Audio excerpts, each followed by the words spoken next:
여러분 안녕하십니까? 한 주간의 뉴스를 더 깊이 있게 분석하는 전주 MBC 더 체크 이몽진입니다. 먼저 이슈 체크에서는 전북 혁신도시의 고질적인 악취 문제에 대해 전북자치도가 대책을 내놨는데 내용 알아보겠습니다. 우회전 통행 방법이 바뀐 지 1년이 지났지만 여전히 보완책을 요구하는 목소리가 높습니다. 상황 살펴봅니다. 한동안 잠잠했던 조직폭력배가 기승을 부리고 있다는데요. 짚어보겠습니다. 이슈 토론에서는 취임 2주년을 맞은 김관영 전북특별자치도지사를 초대해 민선 8기 성과와 과제 이야기 나눠봅니다. 먼저 한 주간의 이슈 살펴봅니다. 홍민호 변호사 나와 있습니다. 안녕하십니까? 네, 안녕하십니까? 전북 혁신도시에 계속되는 민원 가운데 하나가 바로 악취 문제인데요.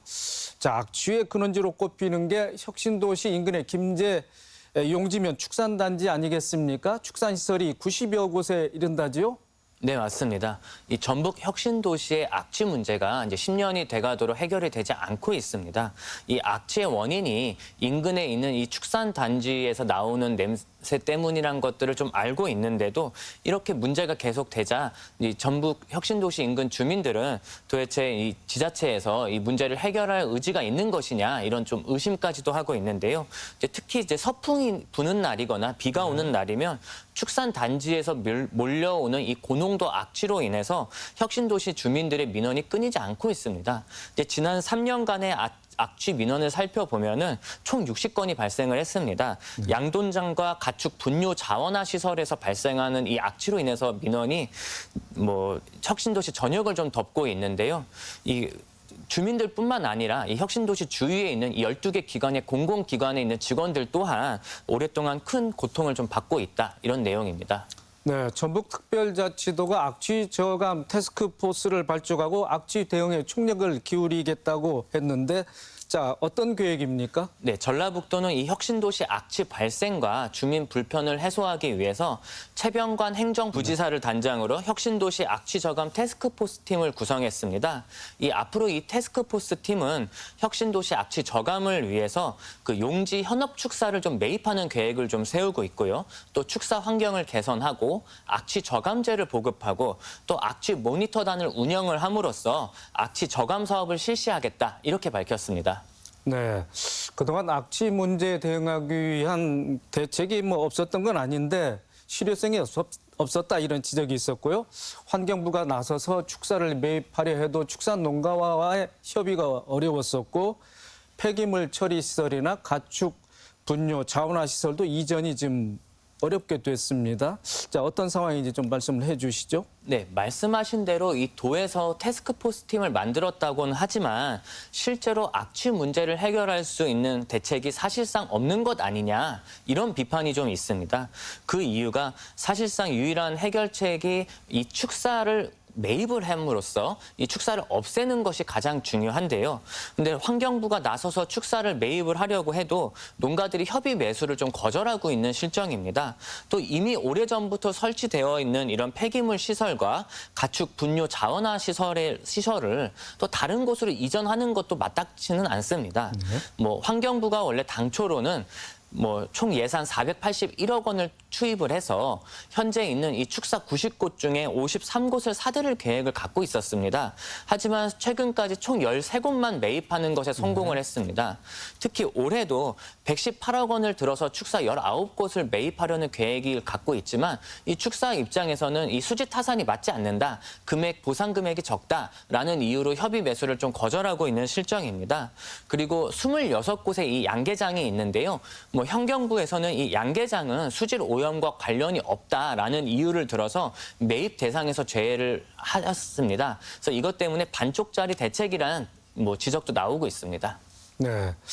그런데 전라북도에서는 용지면 축산단지 일대를 축산관리지역으로 지정하는 방안을 추진하겠다 이렇게 하고 있는데 자, 악취 저감 대책 실효성 어떻게 전망하고 있습니까? 네, 이 악취 민원 근원지로 꼽히는 이 혁신도시 인근에 있는 용지면 축산단지 일대를 악취 저감 지역, 악취 관리 지역 이렇게 지정하는 문제가 지금 논의되고 있는데요. 올해 3년 차로 좀 접어들었을 없습니다. 이 지자체가 적극적으로 나선 지. 그런데도 이 합의 폐업이 좀 지지부진한 데 따른 어떤 좀 극약 처방이라고 좀 볼 수 있습니다. 이렇게 악취 관리 지역이라 하면요. 이 악취와 관련된 민원이 1년 이상 지속되고 악취 배출 시설이 2곳 이상 설치되어 있으면은 악취 관리 지역으로 이제 설정이 가능합니다. 그래서 이 악취 관리 지역으로 이제 지정이 되면은 이 다른 일반 지역보다 악취를 이제 배출하는 허용 기준이 훨씬 높아지고요. 악취 저감 시설을 뭐 반드시 설치를 해야 되고 이러한 기준들이 좀 까다롭게 되고 있습니다. 그래서 이 김제시 용지면 일대를 악취 관리 지역 이렇게 좀 지정을 하자 이런 좀 의견이 많은데요. 이제 지금까지 지정하지 못했던 이유가 아무래도 이 축산 관리 업체가 이제 계속 이것들을 좀 반대를 하고 있거든요. 그래서 좀 이 부분에 대해서 좀 협의를 해서 악취 관리 지역으로 지정이 된다면 어느 정도 효과가 있지 않을까 이렇게 생각합니다. 네. 자, 다음 이슈 알아보겠습니다. 보행자 사망 사고를 막기 위해서 우회전 통행법이 바뀌면서 오히려 차량 소통에 지장이 많다는 불만이 나오고 있습니다. 자, 신호를 지키자면 우회전 차량이 꼼짝 못하는 경우가 있어서 운전자들이 볼멘 소리를 내고 있다고 그러죠? 네, 뭐 저도 그렇고 많은 시민분들이 우회전을 하려는 차량이 이제 보행자가 길을 건너고 있기 때문에 그대로 멈춰서서 이제 기다리는 경우가 많습니다. 이제 그렇게 되면은 이제 뒤에 직진을 하려는 차량들도 사실 앞으로 전진을 하지 못하고 같이 기다려야 되다 보니까 오히려 이게 통행에 너무 불편함을 좀 초래하는 것 아니냐 이런 지적이 많습니다. 특히 뭐 보행자가 없더라도 혹시 내가 여기서 우회전을 하는 것이 뭐 위반이 되지는 않을까 좀 어떻게 보면 규칙을 잘 모르기 때문에 좀 노심초사하는 경우도 좀 있고요. 그래서 이 때문에 이제 시민들은 우회전을 할 때마다 좀 신경이 쓰이고 내가 법을 위반하는 것은 아닌가 이렇게 걱정이 된다 이런 부분들이 많아서 좀 이 부분에 대한 개선점이 필요하다 이런 논의가 많습니다. 네, 그래서 보행자 신호를 좀 탄력적으로 운영한다거나 횡단보도를 교차로에서 조금 떨어진 곳으로 옮겨서 설치하게 되면은 차량 대피 공간을 주게 되고 그러면 좀 어떻게 이 차량이라든가 뭐 보행자의 보행이 좀 수월하지 않을까 이런 보완책도 나오고 있는데 자, 어떤 내용인지 좀 말씀을 해주시죠. 네, 일단 보행자 안전이 가장 최우선입니다. 지난해 이제 보행자 교통사고 사망 사건을 보면은 횡단보도 사고가 27%를 차지했습니다. 그리고 매년 사망자도 전국적으로 50명에서 70명 정도가 나오기 때문에 어쨌든 그 자체를 유지는 하면서 뭔가 개선점이 필요하다. 이거는 좀 확실한 것이거든요. 그래서 일단 처음 지금 나오는 얘기가 이 횡단보도를 우회전을 하고 차량이 이제 기다릴 수 있도록 횡단보도의 위치를 좀 뒤로 미루는 것입니다. 그러면 이제 우회전하는 차량은 우회전을 한 상태에서 기다리면 되고 직진을 한 차량들이 이제 전진을 할 수 있다. 이런 내용이고요. 또 다른 것은 일단 직진 신호가 바뀌면은 우회전 차량이 몇 대 우회전을 한 다음에 보행자 파란등이 점등이 될 수 있도록 한다면 우회전한 차량을 먼저 보내고 보행자가 건너면 되지 않겠느냐 이런 좀 논의들이 좀 오가고 있습니다. 네. 자, 그런데 교통 체증이 자주 발생하는 지역에 또 교통 경찰관들을 많이 배치해서 교통 흐름을 원활하게 하면 되지 않을까 이렇게 또 주장도 하고 있는데 자, 관계기관에서 뭐 이와 관련한 대책이 뭐 논의가 되고 있을까요? 네, 최근 이 전북자치경찰위원회에서 교통체증 발생 우려가 좀 있기 때문에 이 부분을 좀 개선을 하라라는 권고를 좀 냈고요. 그 권고안 중에 하나로 이 출퇴근 시간에 이제 차가 많이 막히는 경우에는 탄력적으로 교통경찰을 배치를 함으로써 좀 이 부분을 좀 원활하게 해라라는 좀 권고가 있었는데 이 부분이 좀 반영이 될지 이제 좀 지켜봐야 되고 하지만 이제 지금같이 뭐 장마철이나 더운 여름날에 교통경찰관을 수시로 배치한다라는 거는 조금 인력 낭비의 문제나 좀 어떤 현실적인 어려움이 좀 있을 것 같고요. 최근 이 금천구에서 좋은 사례가 있었는데요. 횡단보도 보행자 자동인식 경고 시스템이라는 것을 설치했습니다. 그래서 이게 무엇이냐면은 횡단보도에서 보행자가 건너고 있으면은 CCTV가 이제 그것을 인식을 해서 전방의 LED 화면에 차량들이 이제 보일 수 있도록 그거를 이제 표시를 해주는 것입니다. 그러다 보면은 이제 우회전하는 차량은 횡단보도에 사람이 있다 없다라는 것을 좀 쉽게 파악을 할 수 있는데요. 이런 부분도 우리 전라북도에서도 한번 검토해봤으면 합니다. 네, 알겠습니다. 자, 다음 이슈입니다. 자, 최근에 전주의 조직폭력배들이 번화가에서 패싸움을 벌이는가 하면은 또 시민들을 위협하는 일까지 있어서 눈살을 좀 찌푸리게 하고 있는데 문제의 심각성이 있습니다. 네, 작년 3월 전주 효자동 술집 인근에서 이 전주에서 가장 큰 조직 폭력파 이제 두 패가 서로 시비가 붙어서 뭐 패싸움이 일어났는데요. 뭐 서로 이제 서로를 무시를 했다 이런 이유였는데 뭐 잡고 보니 총 19명이나 이 사건에 이제 관련이 좀 있었습니다. 또 최근 한 조직 폭력배는 뭐 상대 조직원이 나를 무시한다라고 이제 하면서 상대 조직원을 찾아가 그 집 앞에서 강목과 삽을 휘두르는 사건으로 이제 기소가 된 적도 있고요. 또 다른 사건으로는 뭐 우리 조직에서 탈퇴한 사람이 우리 조직의 뭐 속칭 구역이라고 하는 뭐 나와바리 뭐 이런 곳에서 술을 마셨다는 이유로 뭐 상해를 입힌 사건도 있었습니다. 이렇게 이제 뭐 자기네들끼리 이제 패싸움을 벌이는 경우도 있고 또 최근에는 또 시민들을 위협하는 경우가 많은데요. 또 마찬가지로 이 술집에서 조직 폭력배들이 옆자리 이제 시민들과 시비가 붙어서 상해를 입히는 경우가 있었고요. 또 그렇지 않다 하더라도 길을 가는 시민들에게 이제 시비를 걸어서 폭행을 하는 경우가 있었는데 좀 이런 것처럼 최근 조직 폭력배들의 이제 어떤 좀 시민들에 대한 이제 불쾌감이나 뭐 폭력, 협박 이런 것들이 좀 많이 있어서 좀 이거에 대한 좀 대책이 필요하다 이런 입장입니다. 네, 그리고 최근에는 범죄 유형이 보험 사기라든지 전세 대출 사기에 가담하는 경우가 많다고 합니다. 전북에서도 이런 사례들이 뭐 종종 나오고 있죠? 네, 그렇습니다. 이 전북에서도 범죄 조직 단체가 뭐 대포 통장 유통이나 보이스피싱, 도박 사이트 운영 이런 경제적 범죄가 좀 증가하고 있는데 여기에 이제 조직 폭력배들이 좀 많이 관련이 되어 있다라는 것이고요. 최근에는 이 조직 폭력배들이 이 전세 사기 대출에도 관여를 했다라는 정황이 좀 밝혀지고 있습니다. 특히 이 전세 사기는 뭐 청년들이 좀 많이 있는 경우가 많은데 허위로 임대차를 갖다가 내놓고 그래서 이제 어린 청년들이 뭐 여기에 이제 임차인으로 이제 들어가겠다라고 해서 이 전세금을 좀 편취했 경우가 있었습니다. 그래서 피해 금액이 좀 5억 원에 달하고 있고요. 또 이들을 이제 잡고 나서 보니까는 총 뭐 대부분의 이제 인원들이 뭐 10대 후반에서 20대 중반의 소위 이른바 말하는 MZ 조폭으로 밝혀져서 시민들이 좀 더 큰 충격을 받았습니다. 네. 자, 조직 폭력 범죄에 대해서는 범죄단체 조직죄 적용이 관건이라고 하더라고요. 자, 적용 기준, 처벌 수위는 어떻습니까? 네, 우리 형법 114조에는 범죄단체 등을 조직한 죄라는 것이 있습니다. 뭐 소위 범단죄라고도 많이 불리는데요. 뭐 범죄 집단을 조직하거나 거기에 이제 가입하거나 구성원으로 활동하면은 무조건 처벌을 받는다. 이제 이런 내용입니다.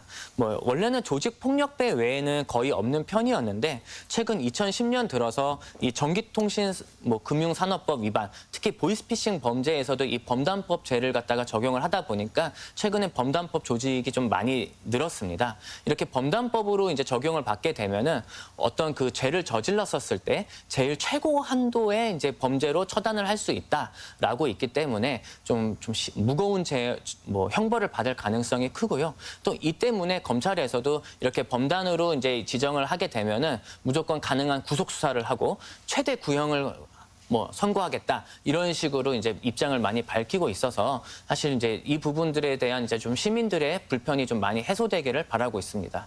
네, 알겠습니다. 이번 주 이슈 점검과 전망 홍민호 변호사였습니다. 수고 많으셨습니다. 네, 감사합니다.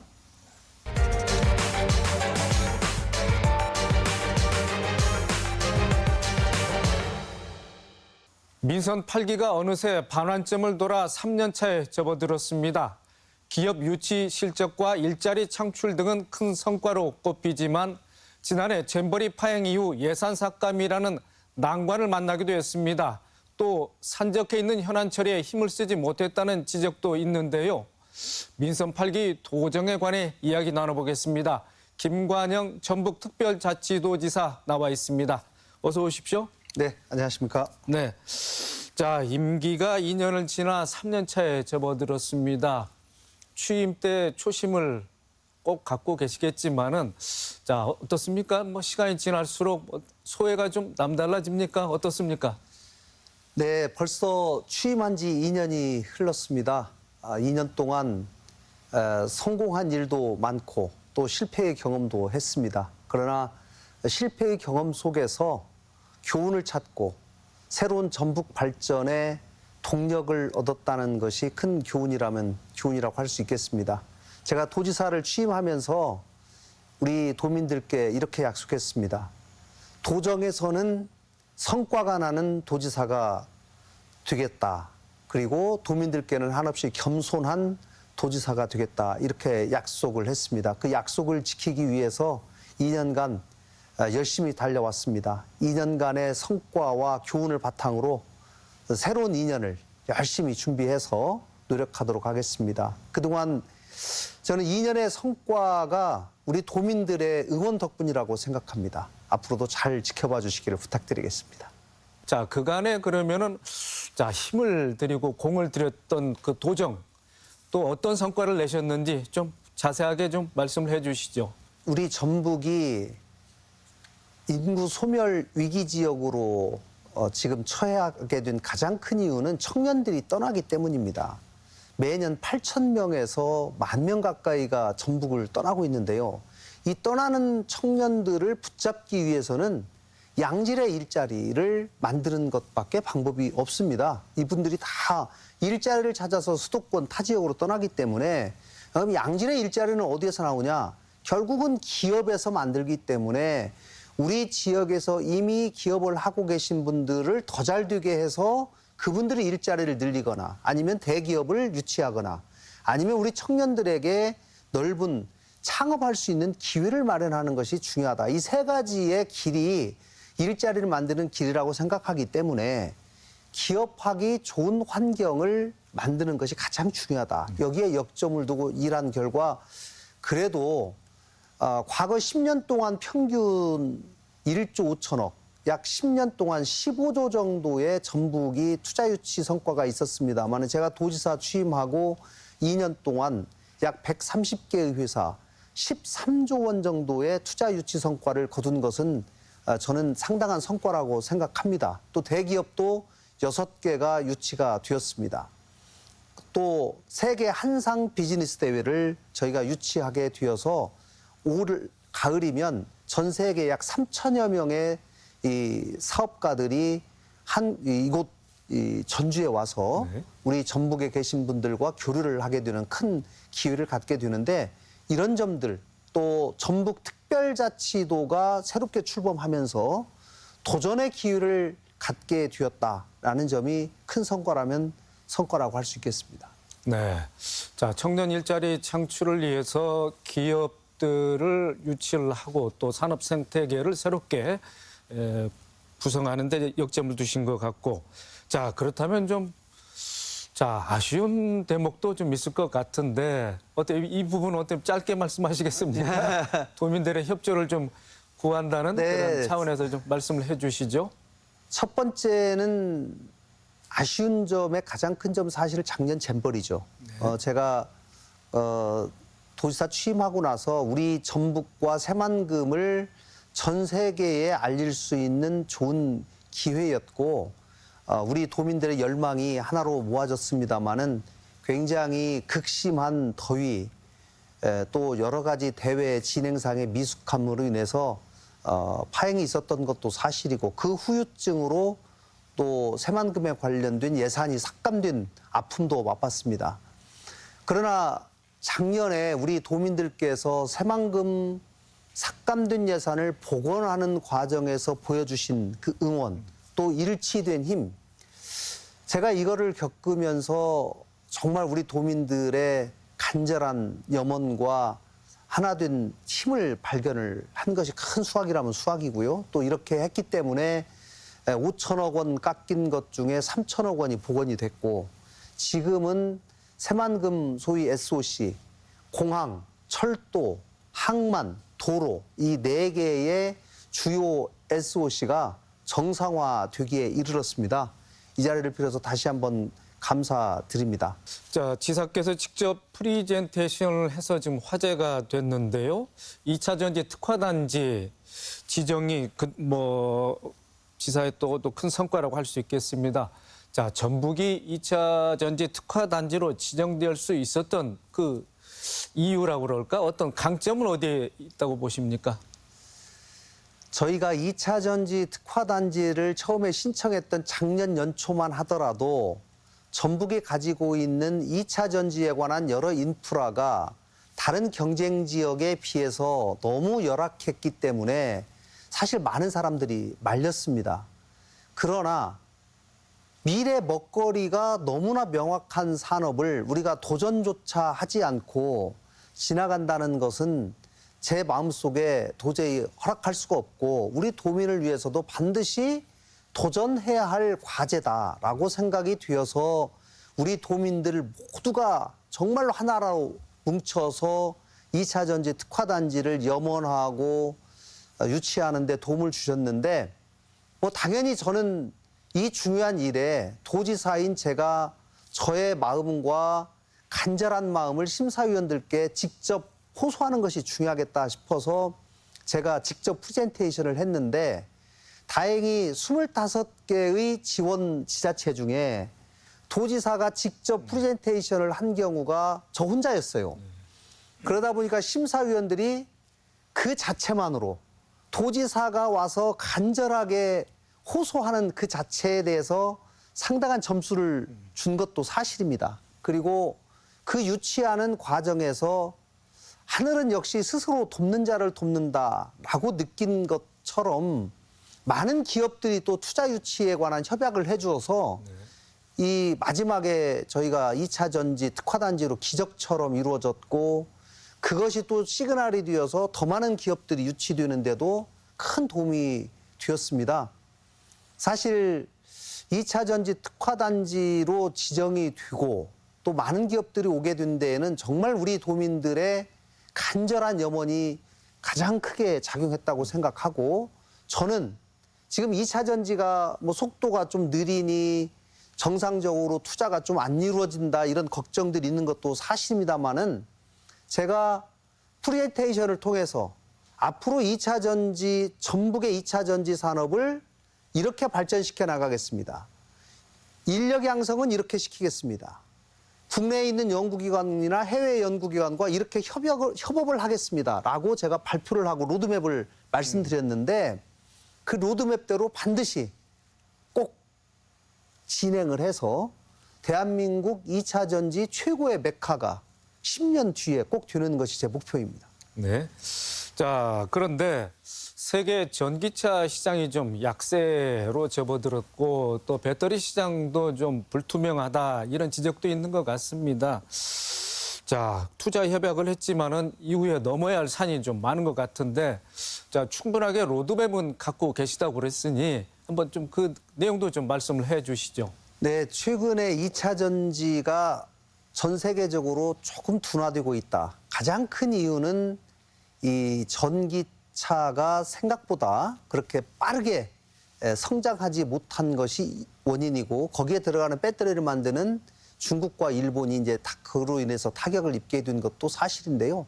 우리나라의 많은 이 전기차 배터리 만드는 회사들은 미국의 소위 인플레이션 감축법 IRA법과 또 올해 11월에 미국 대선이 있기 때문에 대선의 결과를 어떻게 또 이 전기차 시장에 영향을 미칠까 이것을 촉각을 곤두세우면서 좀 지켜보자라는 입장이기 때문에 저는 올 11월이라고 해봐야 지금부터 4달 남았거든요.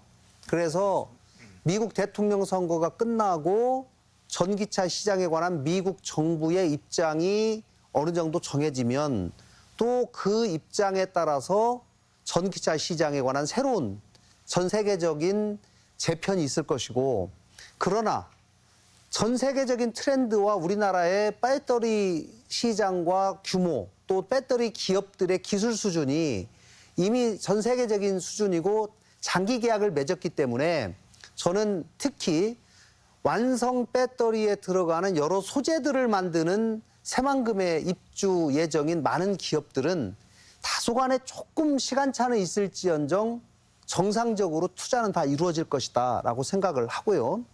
다행히 저희가 작년 12월까지 새만금 산단을 토지 공급을 끝나고 그다음부터는 사실 토지가 없어가지고 지금 1년째 공급을 못하고 있는데 오히려 이것도 지금은 다행이다. 그리고 올 연말이 지나고 나면 내년부터 본격적인 또 추가 매립을 통해서 추가 분양이 가능하기 때문에 그때쯤 되면 다시 이 배터리와 소재 시장이 급성장하게 될 것이기 때문에 그때 추가 매립된 새만금 산단이 분양하는 데도 큰 어려움은 없을 것이다 이렇게 생각합니다. 바이오 특화 단지 유치가 무산됐습니다.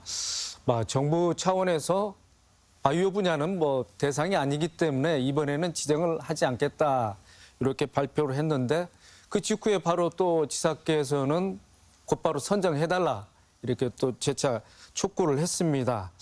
자, 저희 이 시간을 통해서 토론회도 했습니다만은 전북은 후발주자이긴 합니다만은 바이오 산업 관련해서 탄탄한 기반이 있고 자원이 구축돼 있다라는 게 전문가들의 한결같은 의견 일치입니다. 그렇다면 지사께서는 앞으로 바이오 산업 육성 계획 어떻게 갖고 계신지 우리 도민들에게 좀 자세히 설명을 좀 해주시죠. 네, 제가 바이오 특화 단지를 꼭 유치를 해야 되겠다는 절박감으로 지난 4월 30일에 제가 직접 심사위원들 앞에서 프리젠테이션을 했습니다. 작년 2차 전지 특화 단지 유치 과정에서 도지사가 직접 프리젠테이션을 했다는 이유로 다른 도지사들로부터 많은 비난을 받았어요. 그래서 이번에는 산자부에서 4월 30일 날 프레젠테이션이 정해졌는데 일주일 전에 공문이 왔는데 담당 국장이나 과장이 발표해라 라고 공문이 내려왔어요. 근데 제가 사실은 제가 직접 심사위원들 앞에서 발표하는 것이 1%의 가능성이라도 높일 수 있겠다라는 절박감으로 제가 그냥 갔습니다. 가서 제가 심사위원들 앞에서 저희 도청은 바이오 국장이 없습니다. 도지사가 겸임하고 있습니다. 라고 제가 직접 프레젠테이션을 했는데 그 자리에서 제가 심사위원들한테 이렇게 얘기했습니다. 저는 이 심사를 하게 되고 이 신청을 받게 된 것 자체가 너무나 우리 전북에게 큰 의미가 있다고 생각한다. 왜냐하면 도지사가 바이오에 대해서 그렇게 공부할 기회가 없거든요. 그런데 제가 이거를 준비하면서 매주 회의를 하고 관련 기관들하고 60여 개의 협약을 맺고 하는 과정에서 우리 전북에 무려 27개의 바이오 관련한 연구기관이 있더라라는 걸 알게 되었고 결국 구슬도 껴야 보배인데 그동안 각자 놀고 있던 이 27개의 연구기관들을 도가 주관이 되어서 하나로 꿰을 수 있는 기회를 마련하게 되었다. 그리고 제가 순수 도비로 매년 1,000억 원 이상을 이 바이오 기업들에게 투자를 하겠다라고 공언을 했어요.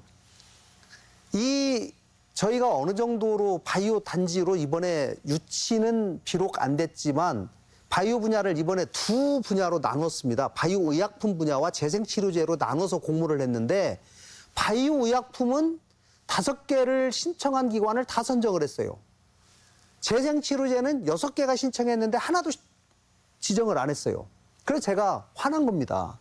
그럴 거면 애초부터 공모를 하지 말았어야지. 왜 공모를 하고 재생치료제는 하나도 하지 않느냐라는 얘기입니다. 근데 여기는 산자부가 앞으로 2년 뒤에 다시 지정을 하겠다 이렇게 얘기를 했기 때문에 저희가 2년간 열심히 준비해서 대한민국에서 최초로 재생치료제 부분은 반드시 지정받도록 하겠습니다. 네, 알겠습니다.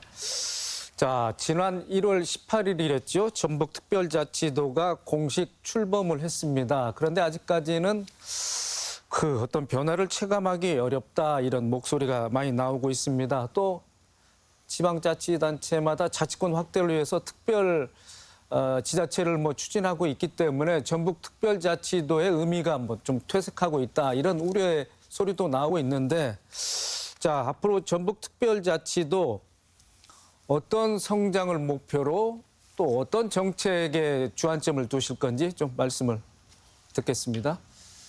네, 작년에 특별자치도로 출범한 도가 강원도와 전북입니다. 강원이 87개의 특례조문으로 출발했지만 저희가 좀 더 촘촘하게 준비를 하면서 저희는 131개 조문으로 출발을 했습니다. 이 특례조문 안에는 333개의 특례와 14개의 특구를 만들 수 있는 권한이 주어졌습니다. 이 특구를 14개 특구 중에 올해 안으로 저희가 5개에 관한 특구를 지정을 하려고 생각하고 있고 준비 중에 있거든요. 특구가 지정이 되고 특구가 본격적으로 가동이 되어야 이것이 어떻게 전북 경제에 도움이 되는구나라고 하는 것을 아마 우리 도민들께서 체감하실 텐데 아직은 거기까지 가려면 최소한 한 3년 정도는 걸릴 것이라고 보고요. 다만 이 저희가 받은 특례들을 최대한 곳곳에 활용해서 이것이 전북에서 제대로 된 효과를 발휘하기까지 그 걸리는 시간을 가장 단축시키는 작업이 가장 중요하다. 그리고 다른 지역에서는 하지 않는 특례를 받았기 때문에 지금 다른 지역도 또 이제 특자도를 또 하겠다라고 나서고 있거든요. 네. 이러기 때문에 우리가 받은 특례를 먼저 치고 나가는 것이 중요하다. 그래서 다른 지역이 따라오지 못할 만큼 좀 빠른 속도로 가는 것이 중요하다. 이렇게 생각이 되어서 저희 도청에 있는 모든 공무원들 또 14개 시군의 공무원들이 합심해서 속도를 높이고 우리 도에 장점이 있는 특례를 좀 더 강화하는 이 작업에 지금 몰두하고 있다. 이렇게 말씀을 드리고 효과를 내는 데는 조금 시간이 걸리지만 저는 분명히 과거와는 다른 모습을 보일 수 있겠다라고 생각합니다. 네, 알겠습니다. 자, 여러 번 언급이 됐습니다마는 지난해 새만금 세계 스카우트 잼버리가 파행되고 또 SOC 관련 예산이 삭감돼서 자, 도민들이 적잖이 실망을 했습니다.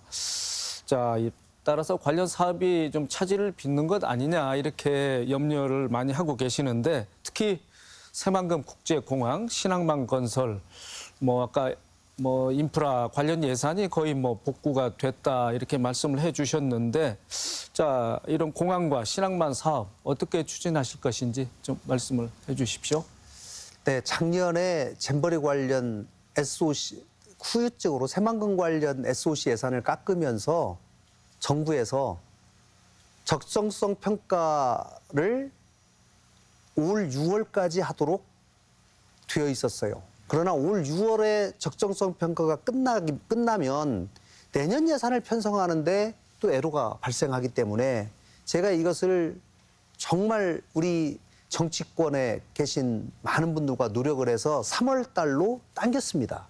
그래서 3월에 끝내다 보니까 4월, 5월에 부처 편성에 내년도 예산이 정상적으로 들어가고 할 수 있게 되었고 이미 작년에 잠정 중단되었던 공항에 관한 설계업자를 이미 선정을 했고 또 새만금 지역 간 연결 도로도 발주가 됐고 그래서 나머지 모든 SOC 관련한 일정들이 잠시 약 6개월 정도 늦어진 것은 사실입니다. 결과적으로. 그러나 그 이후에 벌어질 수 있는 모든 일정들을 최대한 단축시켜서 당초 일정대로 저는 28년 말이면 공항이 꼭 다 완성될 수 있도록 공기관리에 만전을 기하겠다 이 말씀을 드리고 싶습니다.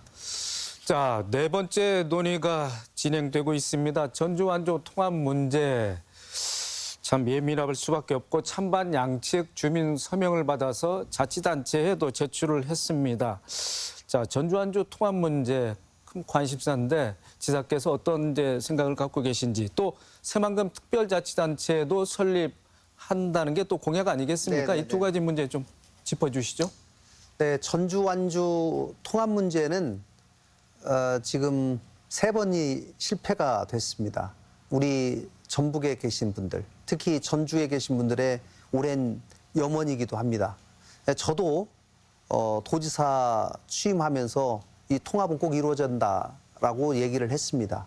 다만 통합을 하는 과정이 이제 최종적으로 완주 군민들이 투표를 통해서 정하는 문제이기 때문에 완주 군민들의 마음을 얻고 통합이 완주군에 어떻게 도움이 되는지를 완주 군민들께서 충분히 이해를 하셔야지만이 통합의 가능성이 높아지기 때문에 저는 전주 완주 상생 사업을 통해서 그 신뢰를 하나씩 쌓아 나가자라고 해서 상생 협력 사업을 지금 11번에 걸쳐서 26개 사업을 합의를 하고 지금 진행을 하고 있습니다.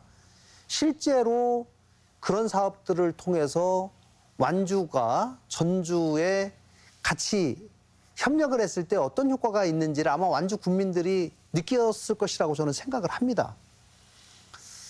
그러나 최근에 완주군에서 자발적으로 민간단체들이 서명을 받아가지고 서명부를 제출했기 때문에 법에 따라서 절차가 진행될 수밖에 없는 상황에 이르러 버렸습니다. 저 개인적으로는 조금 더 이 신뢰를 쌓은 다음에 이루어졌으면 조금 더 좋았지 않겠냐라는 아쉬움은 있습니다만은 그 자발적으로 국민들이 해버렸기 때문에 이제 방아쇠가 당겨져 버렸어요. 그래서 이제는 완주 국민들에게 이 통합에 관해서 특히 반대하시는 분들이 많은 반대 논리가 있는데 그중에는 참말도 있고 거짓말도 있고 하기 때문에 그런 점들을 정확하게 정보를 제공하고 거짓이라면 무엇이 거짓이고 참말이면 뭐가 참말이다. 찬성하는 측에서 주장하는 것도 일부 참말이 있고 일부 거짓이 있어요. 그래서 그런 것들을 명확하게 구분해서 완주 국민들이 직접 충분히 이해하신 다음에 판단할 수 있도록 하는 것이 도지사로서는 가장 중요하다라고 생각하고 그런 점에 집중하려고 생각합니다. 네. 자, 새만금 특별지방자치단체 설립에 대해서는 어떤? 새만금 특별지방자치단체는 현재의 군산시, 김제시, 부안군을 그대로 유지하면서 가상의 상위 특별자치단체를 만드는 거거든요. 그래서 이것은 훨씬 통합보다는 좀 갈등이 덜하고 다만 그동안 관할권 분쟁으로 인해서 좀 갈등 관계에 있었던 김제와 군산을 향해서 제가 관할권 문제와 새만금 특별자치단체를 만드는 것은 좀 별개로 하자라고 해서 이 부분에 관해서 어느 정도 양 지자체가 지금 공감대를 형성해 나가고 있기 때문에 제가 올해 안으로 새만금 특별자치단체 출범하는 것을 목표로 새 지자체와 같이 긴밀하게 논의를 해나가고 있다는 말씀 드리겠습니다. 비교적 생각보다는 빨리 속도를 내는 것 같습니다. 자, 지사님 덧붙여서 전국의 지자체 통합 움직임, 메가시티 논란이 지금 활발한데요. 그래서 얼마 전에 전북과 경남도지사, 광주시장이 7년 만에 호남권 정책 협의회를 열었지 않겠습니까? 네. 자, 경제 동맹을 과시했는데 자, 분위기는 어땠는지 좀 말씀을 해 주십시오. 네, 오랫동안 호남권 정책협의회가 2009년에 처음으로 만들어졌어요. 그리고 그 뒤로부터 쭉 진행이 되다가 과거 7년 동안 지금 안 열렸습니다. 그래서 이번에 다시 7년 만에 복원을 했는데 그 사이에 전북은 전북특별자치도를 출범시키면서 독자적인 생존 방법으로 나가고 있게 됐거든요. 그래서 저는 이원화 전략을 가져야 된다. 전북특별자치도가 독자 생존을 전제로 해서 출범을 했기 때문에 우리가 갖게 되는 특례들을 빨리빨리 속도를 내서 전북의 강점을 살리는 것도 중요하다.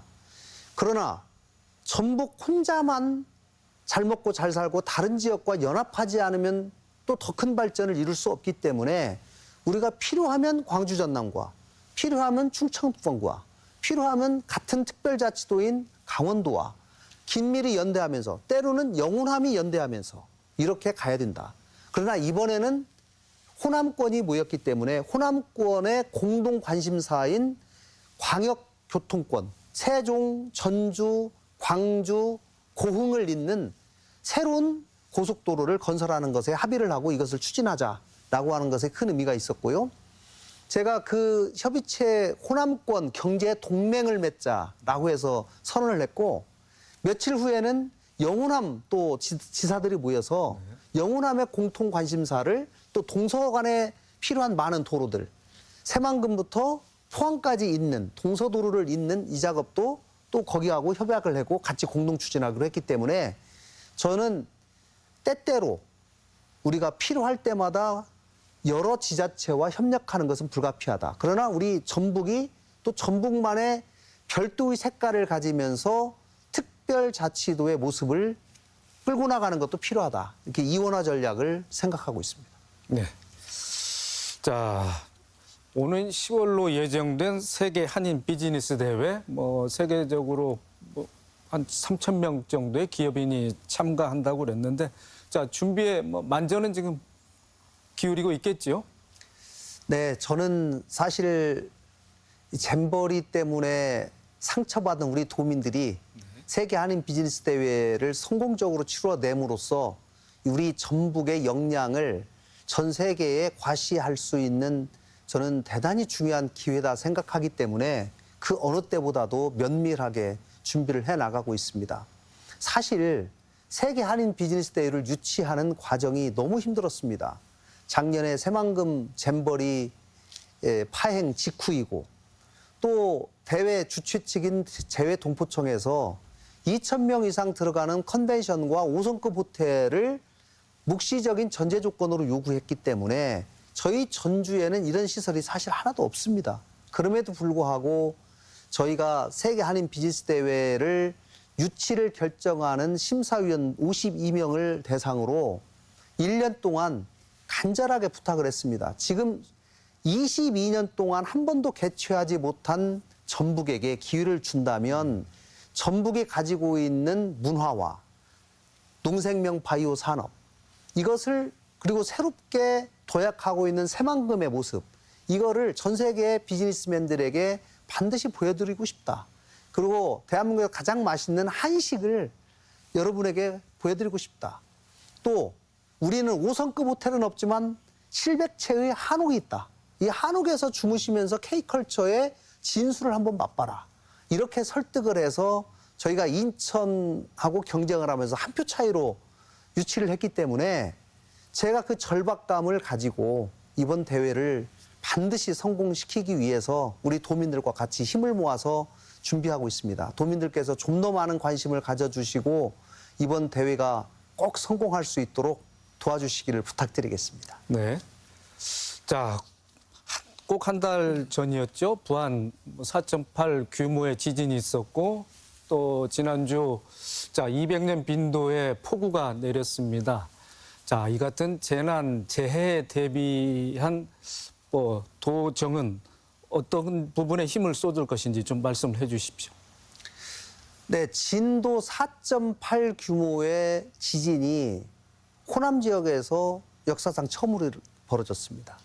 물론 기록이 있는 후죠. 조선시대에는 어쩐지는 모르지만. 그러나 이 4.8이라는 규모가 절대적인 규모로는 많은 피해를 야기하지는 않지만 호남권에서 처음 일어났기 때문에 굉장히 심리적인 충격이 큰 것도 사실입니다. 제가 부안을 연속 3일을 방문해서 지역에 있는 주민들을 만나 뵈었는데 큰 피해는 없었지만 가슴이 너무 떨려서 집에 들어갈 수가 없다라고 하는 어머니, 아버지들을 많이 뵀거든요. 그래서 그분들의 심리 치료에 좀 집중을 해야 되겠다. 그리고 피해는 당연히 복구하는 것 최선을 우선적으로 하고요. 그리고 앞으로 그런 유사한 피해가 발생하지 않도록 특히 올해 지진으로 인해서 눈에는 보이지 않지만 어디에 금이 갔을지도 모를 그 이후에 또 장마가 오면 산사태가 일어날 가능성이 과거보다도 더 커질 가능성이 높기 때문에 저희가 충분히 지금 예찰을 하고 감시 강화를 하고 있거든요. 인명피해 예방 또 비 피해로 인한 재산 피해가 발생하지 않도록 저희가 최대한 노력하고 또 발생된 피해에 대해서는 최대한 신속하게 복구해서 일상생활로 빠른 시간에 복구할 수 있도록 최선을 다하도록 하겠습니다. 네. 자, 임기 후반기를 맞아서 인적 쇄신, 조직 쇄신 아주 필요한 것 같습니다. 관련해서 어떤 구상을 갖고 계신지 좀 간단히 말씀해 주시죠. 네, 저는 인사 원칙이 어떤 자리를 가장 일을 잘할 수 있는 능력을 최소한 가져야 된다. 그리고 능력의 바탕 위에서 직원들과 소통하는 덕장을 찾고 있습니다.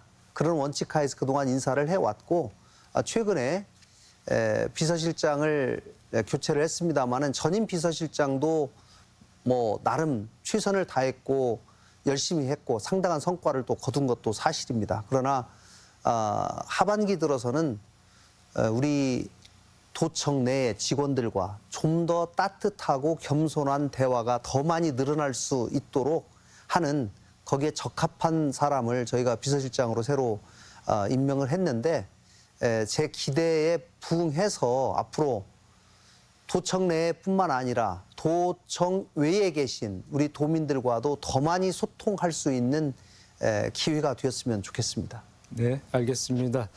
자, 말씀을 듣는 동안 이 시간 마쳐야 될 것 같습니다. 앞으로 남은 임기 동안 중점적으로 추진할 과제, 현안과 함께 마무리 말씀 듣고 이 시간 마치도록 하겠습니다. 네, 저는 우리 전북 도민들께서 저에게 하신 명령을 꼭 기억하고 있습니다. 무너져가는 전북 경제를 살려내라 라는 명령입니다. 그동안 전북이 오랫동안 해왔던 탄소, 수소, 재생에너지 이 세 개는 더욱더 속도를 내겠습니다. 그리고 제가 도지사가 되어서 새롭게 추진하고 있는 2차 전지, 바이오, 방산 이것과 같은 새로운 신산업에 관한 속도로 더 내서 앞으로 우리 지역에서 공부한 고등학생, 대학생들이 일자리를 찾아서 다른 지역으로 떠나지 않고 우리 지역에서 머무르면서 결혼하고 또 2세를 낳고 부모님과 같이 살 수 있는 그런 세상을 목표로 최선을 다하겠습니다. 그동안 2년간 성과가 있었지만 이 모든 것은 우리 도민들께서 도와주신 덕이라고 생각합니다. 더욱더 성과 내는 도지사, 그리고 앞으로는 더 많이 소통하고 겸손한 도지사가 되도록 더욱더 노력하겠습니다. 전북특별자치도가 가는 길이 대한민국이 가는 길이 될 수 있도록 더욱더 노력하겠습니다. 도민들의 많은 성원을 부탁드리겠습니다. 네, 지사님 오늘 말씀 고맙습니다. 네, 감사합니다. 기대감 속에 출범한 민선 8기는 새만금 2차 전지 특구 지정과 기업 유치 성과로 도민들의 성원을 받았지만 풀어야 할 과제들이 적지 않습니다. 전북특별자치도의 성공적인 안착도 절실합니다. 갈수록 치열해지는 지자체 간 경쟁 속에 앞으로 전북 발전을 위한 해법 어떻게 제시될지 지켜봐야겠습니다. 더 체크 오늘 순서 여기서 마칩니다. 시청해주신 여러분 고맙습니다.